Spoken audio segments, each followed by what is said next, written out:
more sellers quit the market last month than actually sold their homes. 7,600 homes left the market by either canceling or withdrawing or expiring last month, while only 6,300 homes actually sold. That's not a typo. It's a ripple effect that could change the market dynamics over the next couple of months, so you better be paying attention. Hey, I'm Kyle Lindsay, a realtor in North Fort Worth, serving Haslet, Saginaw, Keller, and North Fort Worth, and of course all the surrounding areas. Every month, I dig into the MLS data so you don't have to, and turn it into plain English advice that you can actually use. Today, we're breaking down January 2026, and I'll be honest, this one's a little weird. The signals are getting a little mixed up. Some metrics say a buyer still have a strong advantage, and others say that the market may be shifting. By the end of the video, you're going to know exactly where we stand and what that means for your next move. If that sounds helpful, do me a favor, hit the like button, hit the subscribe button, and let's dive in. First up, we have supply. Whenever I do a market update, I try to help follow that economic cycle of supply, demand, and pricing. So first up is always supply. And when I talk about supply, I'm talking about the actual number of homes for sales. And now we are flat from December to January, barely any movement at all, but we're down 2.1% versus the same time last year. That may sound dramatic, but here's where things really get interesting. And this is new listings. This is the number of listings that sellers brought onto the market in January. And that's down 7.9%. So we're at 14,000 homes. Last year, for comparison, during our peak, we were around about 20,287. Even more interesting is when I zoom out to a rolling 12-month period and remove some of that seasonality, what we're seeing here is what looks like a peak here. And we haven't seen one of those since 2023. This is showing that sellers are starting to get a little fatigued with this market, and we're not bringing as many new homes onto the market year over year. Here's where things continue to get even more interesting. So when I look at closed sales, they're down 7.5% versus the same time last year. That number for last month was 6,353. So we had 14,000 listings come onto the market, 6,353 leave the market closed, but we basically stayed flat. So almost no change in inventory. What gives? Well, the difference is your failed listings. And like I was saying earlier, failed listings have outpaced closed sales last month. Sellers are starting to get a little more fatigued. That's where we're starting to see that curve happen where we have fewer new listings hitting the market. If your seller has been sitting in the market for months and months with no traction, you're not alone.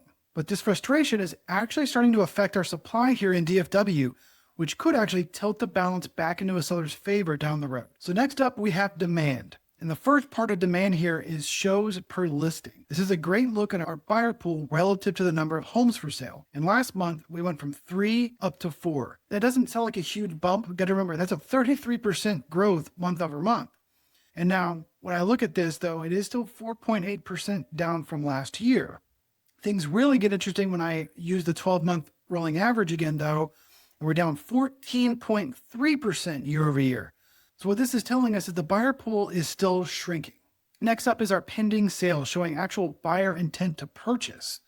And this is actually down 10.3% year over year at 7,771 pending sales. However, we are coming back up versus December. Now, as you can look at this graph, you'll see that is pretty seasonally accurate.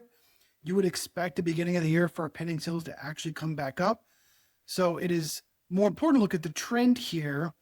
And the trend, as you can see, since about July, August of 2024, we have been trending up. We have had some slight ups and downs, but we have dropped from December to January. However, still showing the positive increase of 1.2% year over year as a trend. Days on market jumped again. Last month it was at 74 days. Now it's at 78 days, and it's up 11.4% from last year. So homes are taking longer to sell, period. And lastly, on our supply side is months of supply. What this is measuring, if you're not familiar, is how long would it take for all of our current homes to sell if no new listings hit the market. So it's kind of the rate of sale versus our total inventory. And that, like our actual total homes for sale, was flat last month. So it stayed at 4.2 2 months in a row.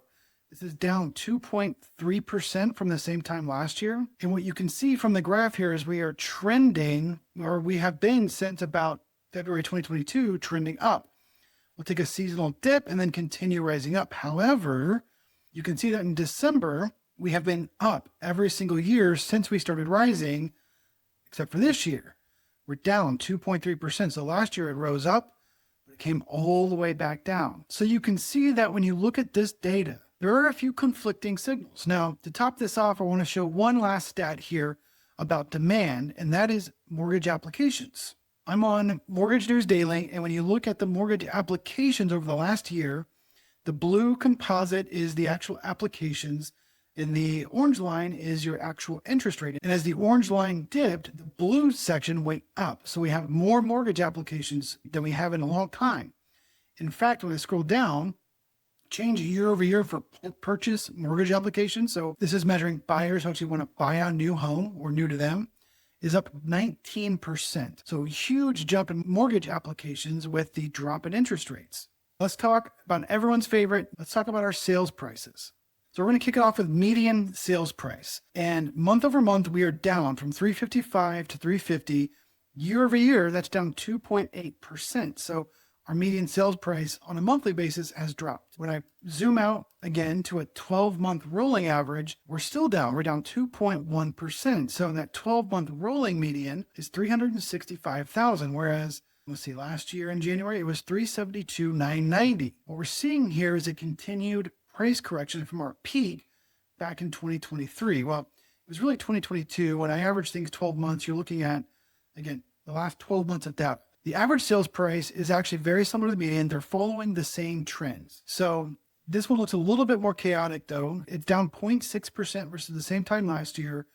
And you can still see a little bit of a downward trend happening right now. When I zoom out and smooth that line out seasonally, we are still seeing a negative 0.2% drop from last year and what looks like a slight curve downwards. So we're seeing a leveling off of the prices here. Now, this is not a crash. What we are seeing is the continued price correction or stagnation. Now, this is normal in the winter months. Seasonally, things get cheaper or they stay flat. And then normally the spring and into early summer, they start going up again. So that's what we're going to be watching over the next couple months to see if that pricing actually goes up or it stays flat and continues to decline a little bit. Last two stats here. The first one is median original list price. Now, this is where most sellers are listing their homes. And what we can see is that we had this sharp rise up again in 22 and 23, and the market was going crazy. It dipped, and then we've been rising a little bit, and then this kind of curve we've been seeing. So what that's telling me is that sellers are starting to adjust their expectations when listing for the current market. Last up is our percentage of original list price. This is basically the discount that buyers are getting right now. So when you subtract that out, buyers are getting 92.8% of the original list price or 7.2% discount. Now, this is down 1% versus last year. Now, down in this category is actually good for buyers and bad for sellers. So what does all this mean for buyers and sellers? First up, sellers. What this data is telling you is that right now, sellers are still taking a little bit of a beating, but they're getting frustrated by it. And so there's a lot of sellers possibly leaving the market. This could create an opportunity with lower inventory in your area. Also, knowing that buyers are getting this big discount, you need to adjust your original list price strategically to make sure you're taking advantage of that. Talking about strategy, prepping your house to go on for sale is more about strategy than just spending money recklessly. You need to make sure you're repairing and preparing the right things. I can actually help you prioritize the repairs and upgrades will actually move the needle. I don't want you to gamble with your house sale. Sellers also mentally prepare for a longer timeline. 78 days is almost 3 months on the market. Now, with the right strategies, you can still beat that. Over 40% of sellers right now are still selling in under 30 days. In order to be one of those sellers, you need to prepare correctly. Lastly, supply is starting to level off for you. If more frustrated sellers continue to leave the market, that could actually give you an advantage versus the buyers that are shopping for your house right now.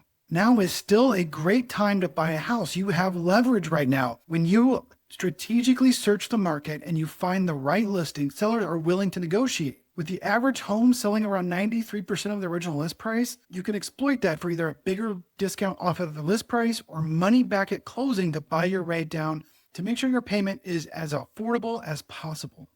Rates have come down from their peak, mortgage applications are up, and supply is starting to level off. My gut instinct is the market is starting to shift. We're going to have to watch over the next couple months to see what it really does.